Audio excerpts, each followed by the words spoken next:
poverty and hunger, we try to mobilize resources in order to pursue policy against these problems. We also call upon everyone to raise the ambitions when it comes to national contributions into fight against climate change. We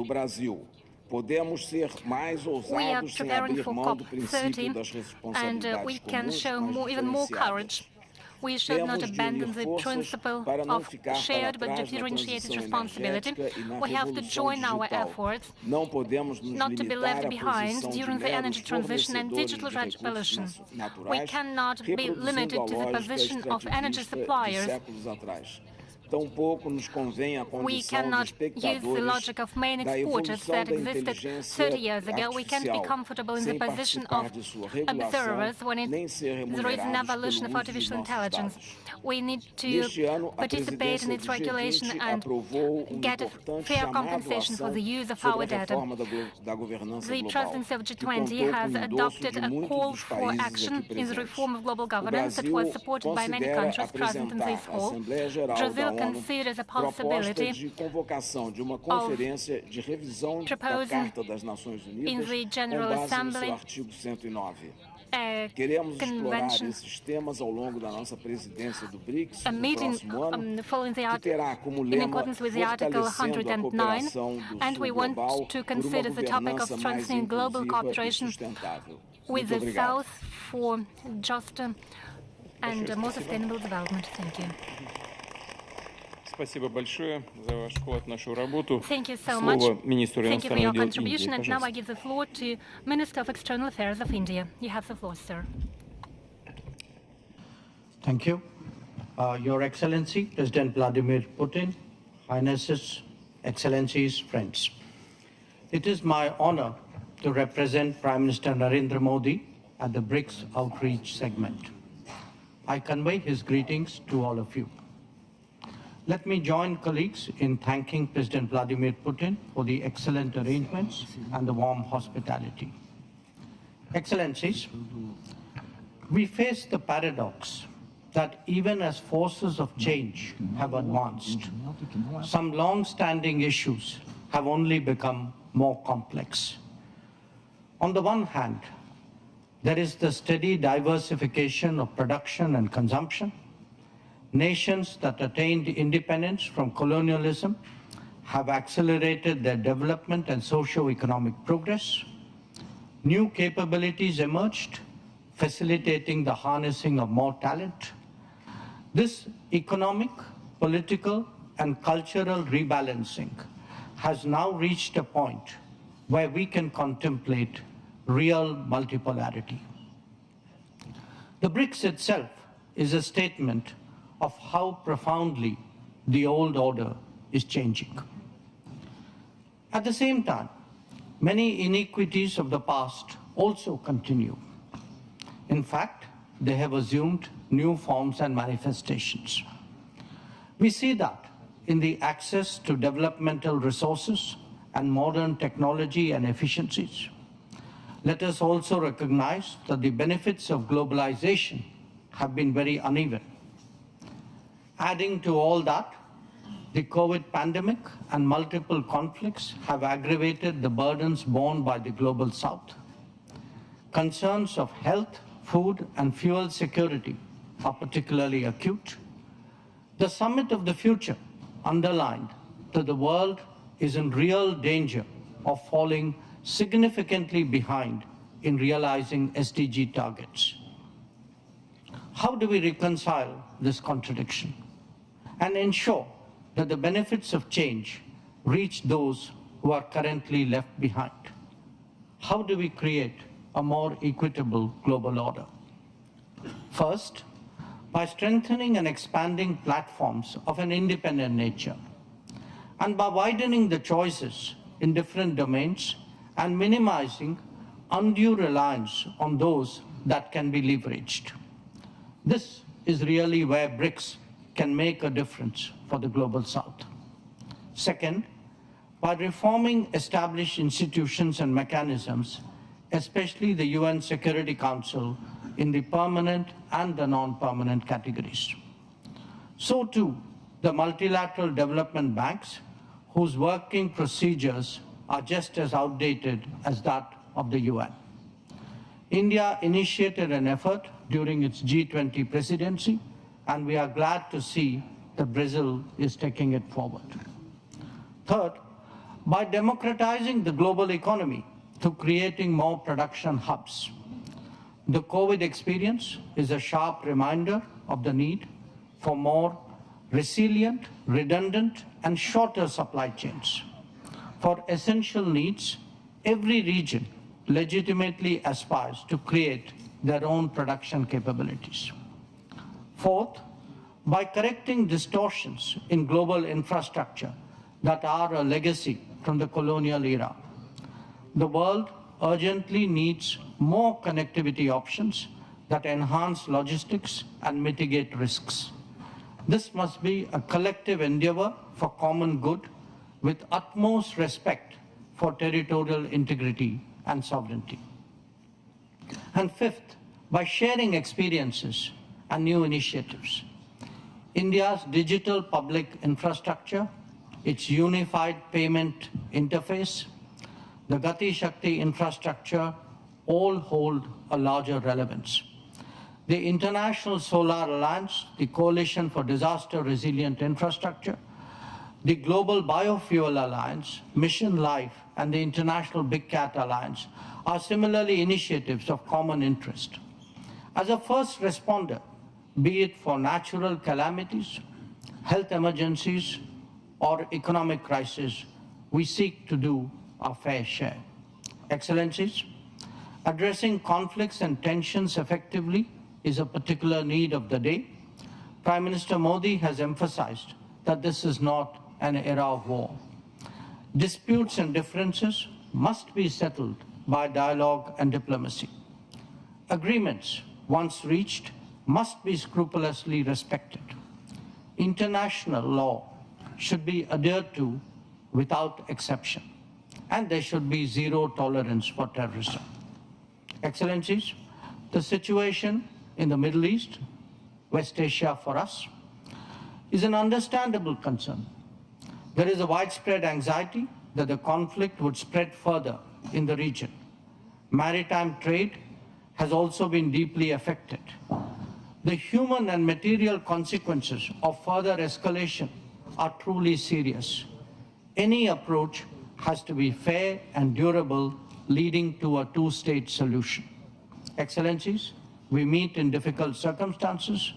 The world must be prepared to think afresh on long-standing challenges. Our gathering is a message that we are indeed prepared to do so. I thank you for your attention.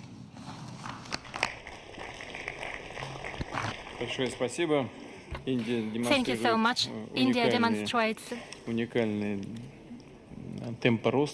unique growth rate of 7.5% of GDP, and the population is growing by 10 million people annually. It's quite impressive, and it makes a solid contribution to the development and growth of our grouping, and I would like to congratulate you on your successes. Thank you very much. And now I would like to give the floor to Deputy Prime Minister of United Arab Emirates.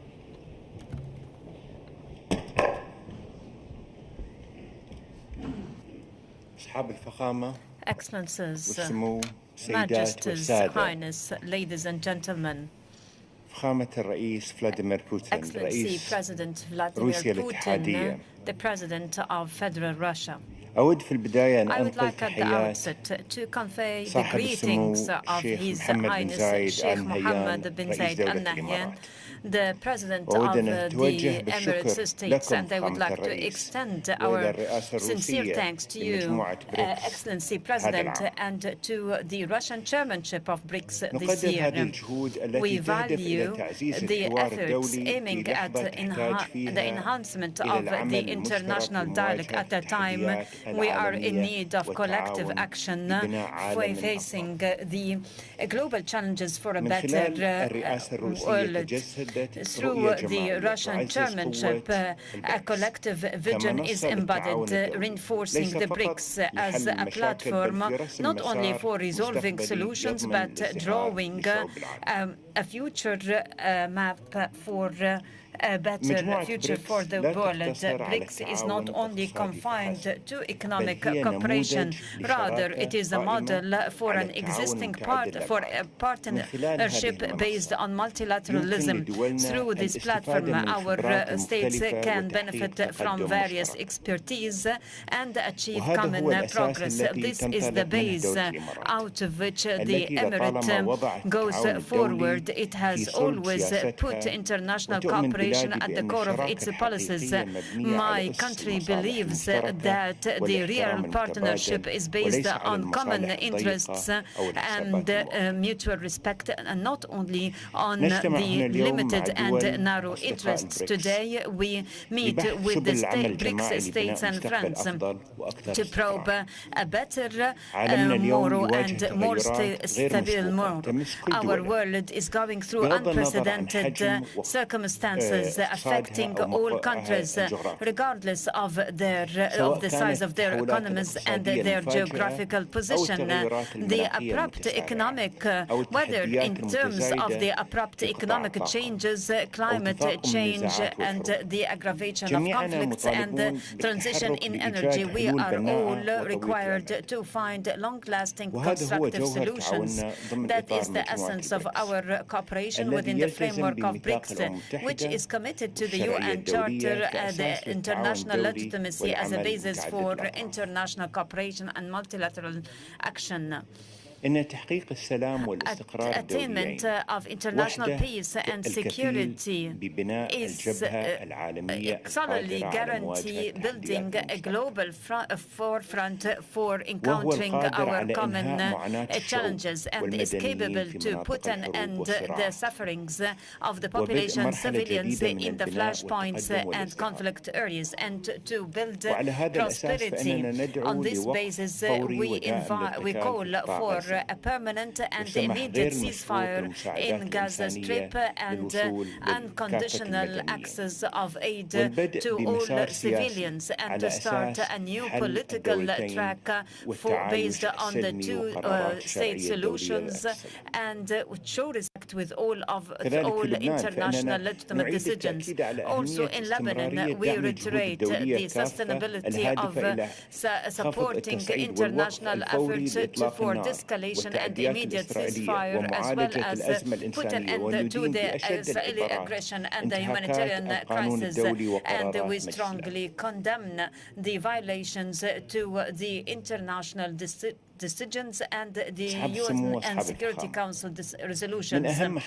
Majesties and Excellencies, through our today's discussion, to foster cooperation with BRICS states and friends, like trade, investment, energy transformation, food security, and food and security in general. This will enhance facing the global challenges more effectively and finds foundations for long-lasting development. UAE believes that expansion of cooperation with partnership states is an opportunity for finding innovative opportunities, opening horizons for mutual benefit.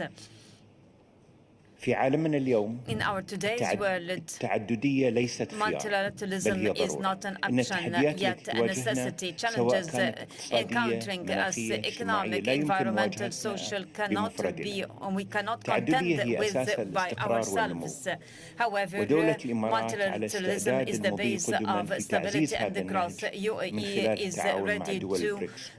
stands ready to go forward to enhance this approach by collaborating with friendly states. My country believes that the key role played by the emerging and developmental countries for forging the future of economy, we believe that the global South must be effective and influential partners in formulating the economic resolutions. UAE aspires through BRICS and close relationship with friends to the promotion vision of openness, and we believe in building further platforms and partnerships for shared knowledge and expertise that contribute to the enhancement of our future. We proceed with the expansion and promoting, fostering the positive expansion, and we are supporting such reform. Excellency President, once again, I extend my sincere thanks to you and to Russia for the warm hospitality and the good organization. I hope the outcomes of our meetings would be a significant step to the fostering cooperation among the BRICS countries. Thank you. Thank you very much. And on our part, I'd like to ask you to give the thanks and the words of gratitude to the President of the United Arab Emirates for active participation in our work. Thank you. I would now like to give the floor to the President of the African Union, to the President of the Islamic Republic of Mauritania. Please, the floor is yours.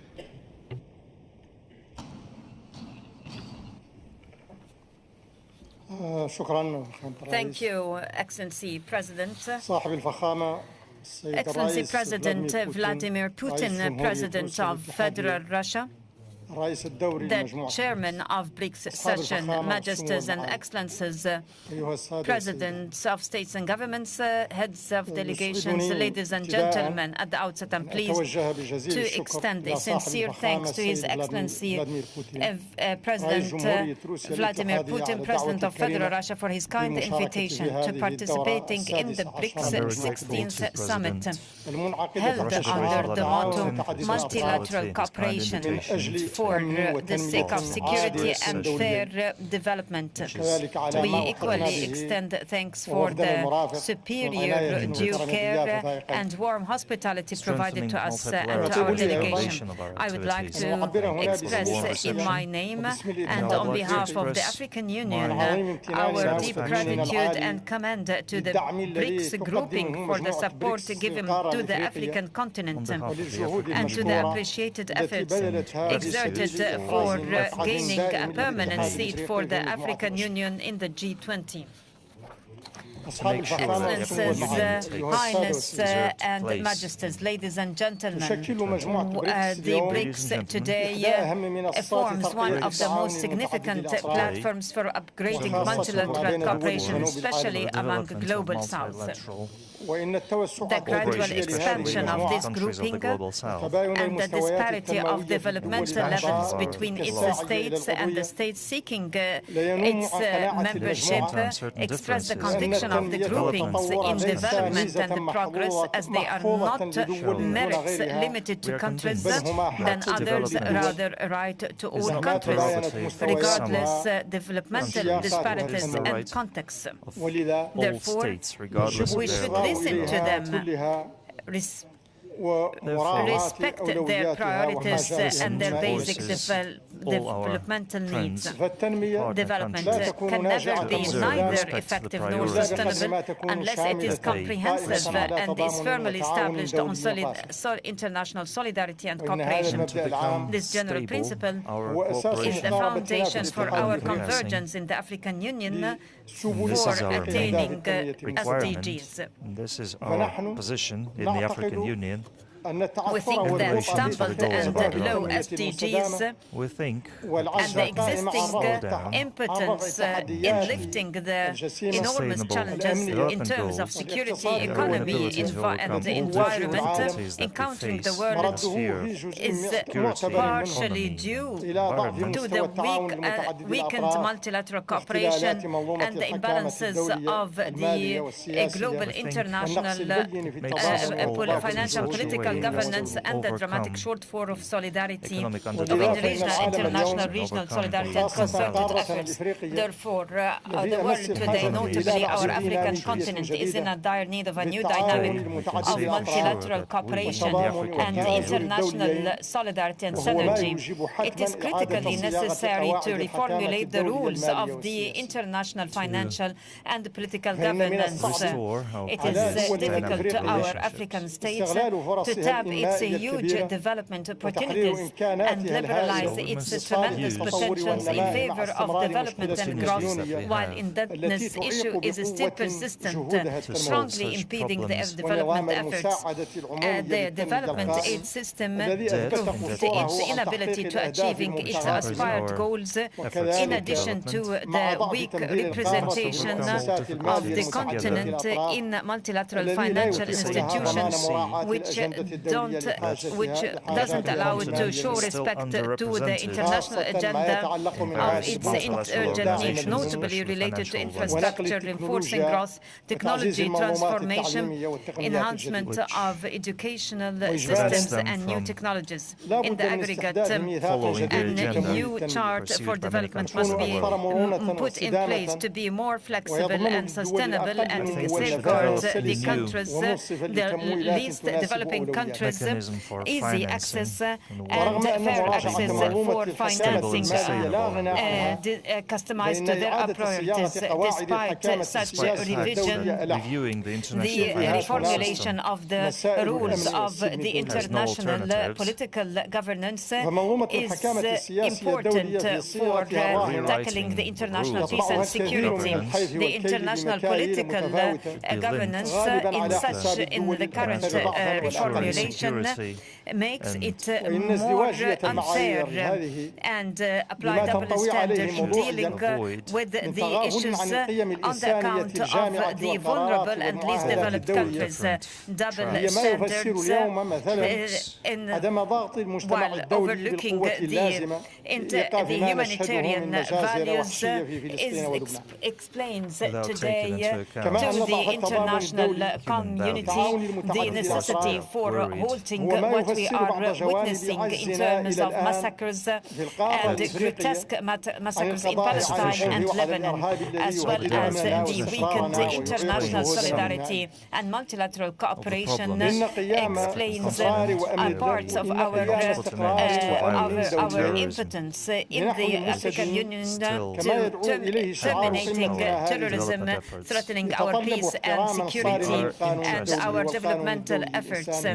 So we have to call for a motto that requires a strict observance of the international law and humanitarian international law, translating our collective humanitarian values.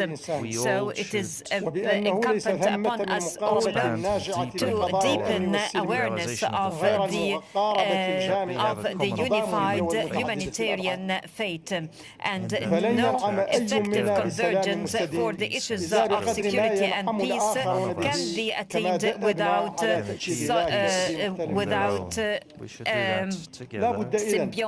collective symbiosis of convergence.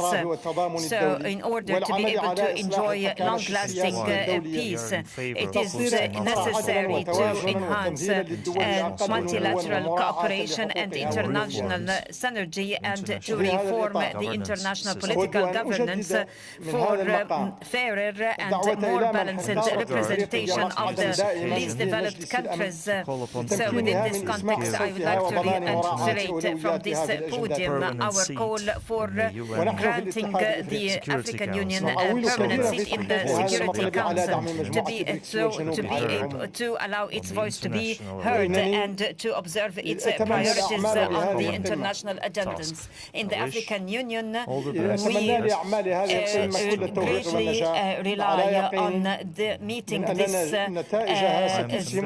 request, and we rely on the BRICS support and the Global South support. I hope for the proceedings of this summit all the best, and I'm fully confident that its results would contribute to enhancement of cooperation.